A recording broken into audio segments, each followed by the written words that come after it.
CBN, em bom português.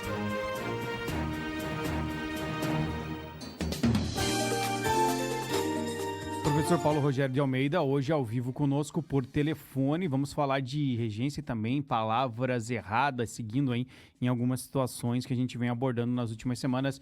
Bom dia, professor. O que temos para hoje? Bom dia, tudo bem?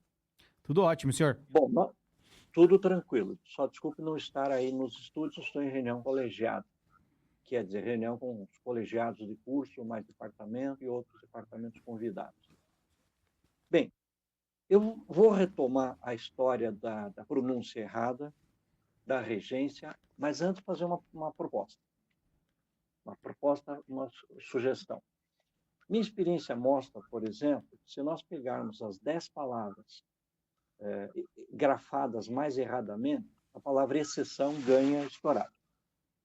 E eu já passei pela experiência de, em uma turma de 20, em uma outra turma de 30, perguntar, pedir que soletrassem e ninguém sabia.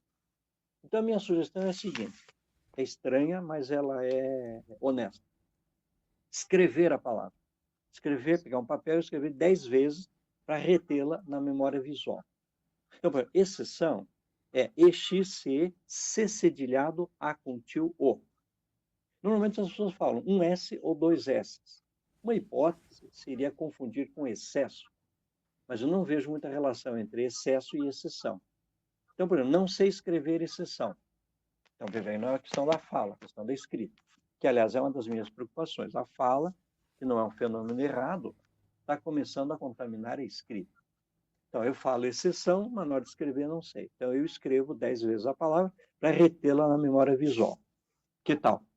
Importante, né? Porque você consegue fazer com que aquilo fique, né, de fato na sua memória. É uma estratégia, né, professor? Isso é muito também o que a leitura faz com a gente, né? Exatamente. A leitura vai fixar palavras, vocabulário, expressões, formas que deverão ser utilizadas, no meu entendimento, na fala e na escrita. A questão da fala é interessante. Eu já fiz assim, em vez de perturbado, né? Perturbado.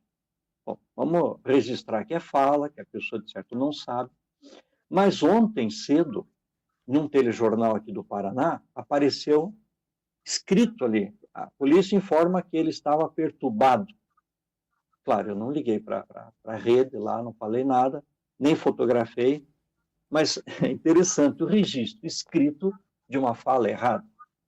Assim como nos telejornais, é muito comum ouvir, tanto em São Paulo, Rio, Brasília, sei lá, é ensolarado, em vez de ensolarado.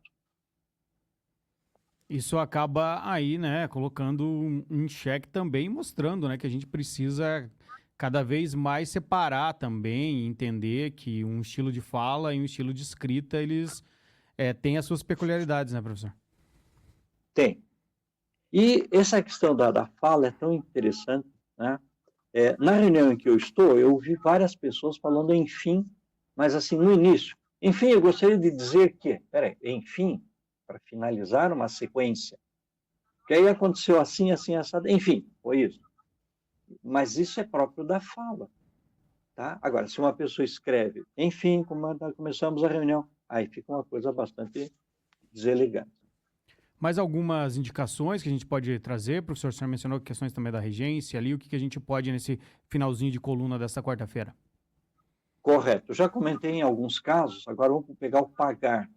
Tenho ouvido bastante, e aí, infelizmente, tenho visto escrito assim, eu paguei o empregado, eu paguei o assalariado. Não. O verbo pagar funciona assim, quem paga, paga algo, primeiro raciocínio, quem paga, paga a alguém, segundo raciocínio, aí vai a preposição a, e o terceiro raciocínio é quem paga, paga algo a alguém. Então, a minha dica é assim, é coisa, não precisa preposição.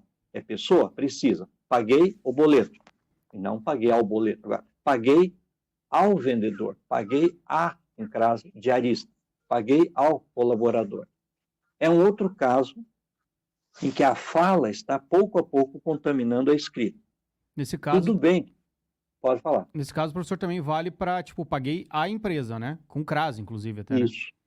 Isso mesmo. Porque se você põe paguei a empresa sem crase, está dizendo que pagou a empresa, tá? A empresa foi paga, não pagou para a empresa. Porque a empresa é alguma coisa que você pagou. Não pagou Aqui, a transação, esse objeto, no caso, né? Esse objeto aqui é a empresa, então eu paguei este objeto. Paguei o livro, por exemplo. Paguei a conta. Agora, se você está pagando para uma empresa, né? Então esse para a, vamos somar com a craseado, paguei para a empresa, paguei a empresa, paguei a vendedora, paguei a diarista. Muito bacana. Pontualmente 10 horas. Professor, obrigado pela participação. Consegui achar esse tempinho aí na reunião colegiado para deixar o nosso ouvinte com mais conhecimento. Maravilha. Sempre às ordens, tá?